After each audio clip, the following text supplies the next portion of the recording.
Hello friends, good morning to all of you. स्वागत करते हैं आपके अपने टू चैनल पूजा टेक्निकल क्लासेस पर। इस वीडियो में हम UDSD JE and BTSC JE के रिगार्डिंग एक न्यू अपडेट के साथ वीडियो में बने हैं। आप वीडियो को कंटिन्यू कीजिएगा, लास्ट तक देखिएगा, आपको ज़रूर ये कंटेंट आपको पसंद आएगा। तो चलिए बिना देरी के वीडियो को शुरू करते हैं। और आपसे एक छोटा सा रिक्वेस्ट है, अगर चैनल पर पहली बार विजिट करे हैं या अभी तक चैनल को अब तक सब्सक्राइब नहीं किए तो चैनल को सब्सक्राइब कर देंगे और बेल आइकन को प्रेस कर दीजिएगा ताकि जैसे ही मैं वीडियो अपलोड करूं तो उसकी नोटिफिकेशन आप तक सबसे पहले पहुंचे। तो बिना देरी के वीडियो को शुरू करते हैं। यूडीएसडी पे जो केस हुआ है, काफ़ी कैंडिडेट ने यहाँ कमेंट किए हैं कि यूडीएसडी के रिगार्डिंग अपडेट दीजिए।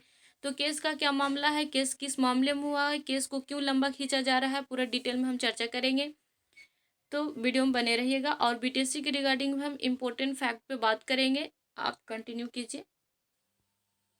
यहाँ पे ये देख पा रहे हैं, ये यूडीएसडी का केस का ऑरल ऑर्डर है जो कि 22 मार्च को यहाँ पे केस का सुनवाई था, आप सबको पता था।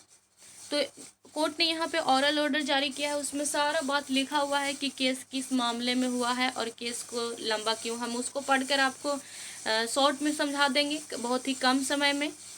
तो यहाँ पे देख पा रहे हैं petitioner respondent name, main point पे हम जिक्र कर लेते हैं। यहाँ पे 22/3/2021 put up all this case on 19 April 2021 with in first 10 cases. या आप सबको पता है कि यूडीएसडी पे 10 केसेस हो चुके हैं।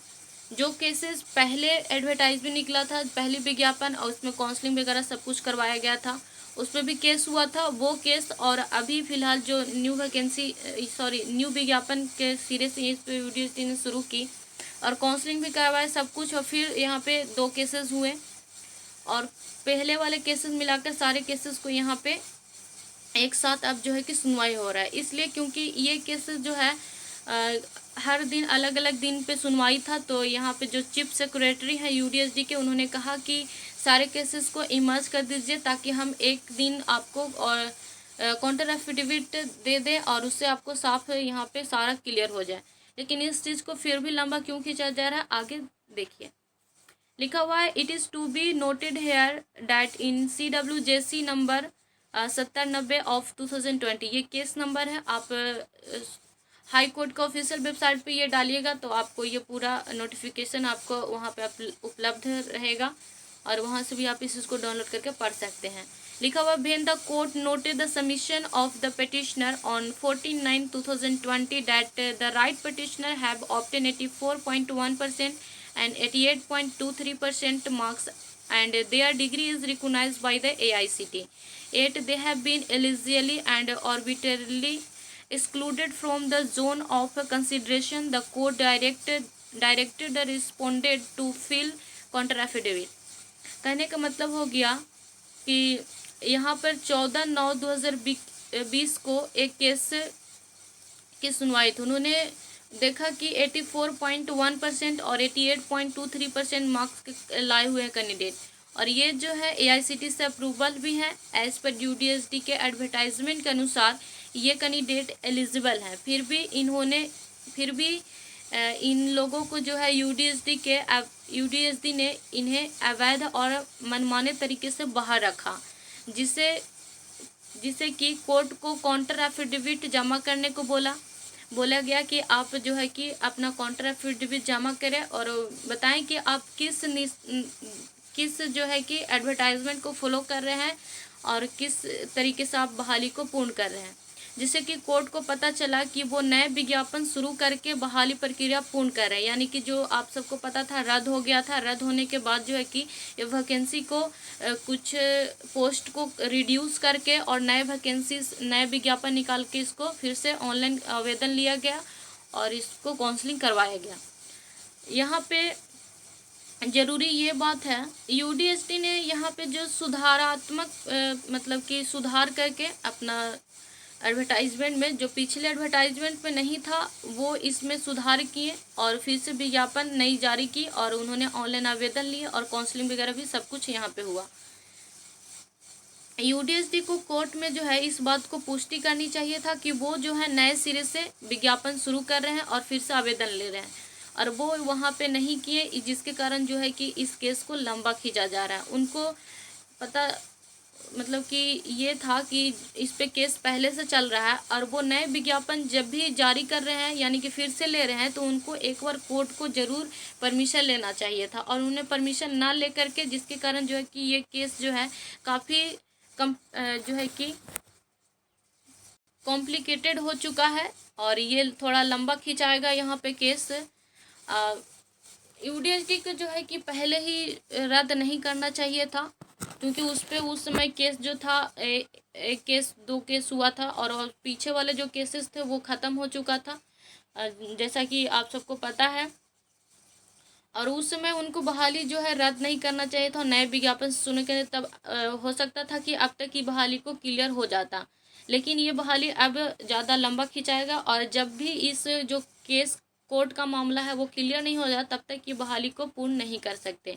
यहाँ पे साफ लिखा गया है फिर से नए विज्ञापन निकाल कर बहाली कर रहे थे, इसलिए केस को थोड़ा लंबा खींचा जा सकता है। कब तक खींचा जाएगा हम नहीं बता सकते, जब तक यहाँ पे कोर्ट का यहाँ पे जब तक जारी रहेगा हम अपडेट देते रहेंगे। तो यहाँ पे जो urban development and housing department के प्रधान सचिव है उन्हें निर्देश दिया गया है कोर्ट की ओर से कि वे मामले को पूरे रिकॉर्ड को जानने के बाद अपना काउंटर एफिडेविट जमा करेंगे और आगे ये केस जो है कि चलते रहेगी।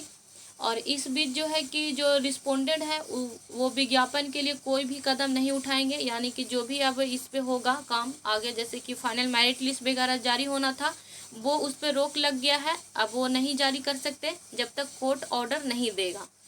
तो ये मामला है और ये कब तक यहाँ पे ये प्रक्रिया चलेगी, जैसे ही इस कोर्ट को मामला पूरा ख़त्म होगा तभी वैकेंसी को जो है क्लियर होगा। और अब ये है इस वैकेंसी को रद्द भी नहीं कर सकते और रद्द करेंगे तो फिर से ये बहाली को निकाला नहीं जाएगा। तो आप सबको पूरा ये डिटेल में समझ में आ गया होगा और अगर नहीं समझ में आया है तो आप इसको टेलीग्राम चैनल पर डाला गया है ये PDF को, वहाँ से जा कर के इसको पढ़ के आप समझ सकते हैं। हम यहाँ पे बात कर लेते हैं BTSC के रिगार्डिंग।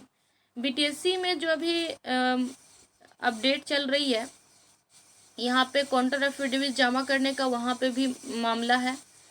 जो विभाग के लोग हैं कर्मचारी हैं वो काउंटर एफिडेविट जमा नहीं किए हैं। कुछ लोग जो हैं इस चीज़ को कह रहे हैं जमा कर दिए हैं। अगर जमा किए हैं तो आप कंफर्म जाके पता कर सकते हैं जमा नहीं किया गया है। 9 अप्रैल की इसकी लास्ट सुनवाई है जिसमें कि उनको जमा करना होगा और नहीं तो अन्यथा ये वैकेंसी पर स्टे लग जाएगा। स्टे लगेगा तो काफ़ी मामला गंभीर हो जाएगा। हो सकता है कि केस अगर ज़्यादा यहाँ पे कॉम्प्लिकेटेड होगा तो इस बहाली को भी रद्द किया जा सकता है। कोर्ट जो है कि खुद इस वैकेंसी को रद्द कर देगी। यहाँ पे सीनियर जो है और जूनियर जो है वो लोग सोचते हैं कि हमारा नहीं होगा उनको नहीं होने देंगे। इस दौरान जो है कि किसी का नहीं होगा, ना सीनियर को होगा ना जूनियर को होगा। और यहाँ पे जो मोस्ट चांसेस है अगर बहाली कैंसिल होती है तो कभी ना कभी ये बहाली निकलेगी ही, और क्योंकि जो सीट खाली है तो उस पर तो निकलना बहाली निकलेगा ही। इंजीनियर की ज़रूरत है जूनियर इंजीनियर की, तो वो लोग तो फिर से बहाली निकालेंगे ही। उस बहाली को फिर से पूर्ण किया जाएगा और जिसमें कि जो सीनियर है उनको लॉस होगा एज़ कम्पेयर टू जो नेक्स्ट आ रहे हैं कैंडिडेट, जैसे कि 2019, 2020, 2021 जो कैंडिडेट पास होंगे उनके काफ़ी अच्छे मार्क्स होंगे एज़ कम्पेयर टू सीनियर। तो वो जो है सीनियर को लॉस होने वाला है। यहाँ पे 20 वाले आ जाएंगे, 21 वाले आ जाएंगे, तो उन सबको यहाँ पे मोस्ट चांस है क्योंकि अब जो मार्क्स दिए जा रहे हैं डिप्लोमा में वो काफ़ी अच्छे मार्क्स ला रहे हैं। 80 से एबव हर एक कैंडिडेट का है। तो आप लोग सोच सकते हैं सीनियर वाले कि वो लोग आपका क्या होने वाला है। इसलिए आप लोग जो लोग भी यहाँ पे केस किए हैं सीनियर वो लोग केस को वापस ले ले ताकि बहाली को जल्द से जल्द क्लियर हो जाए, जिससे कि आपका भी फ़ायदा हो और जूनियर लोग की फ़ायदा। आप लोग वापस आपस में मत लड़े, लड़ने से कुछ नहीं होगा, आपका भी लॉस होगा और जूनियर का तो उतना कोई लॉस नहीं होने वाला है।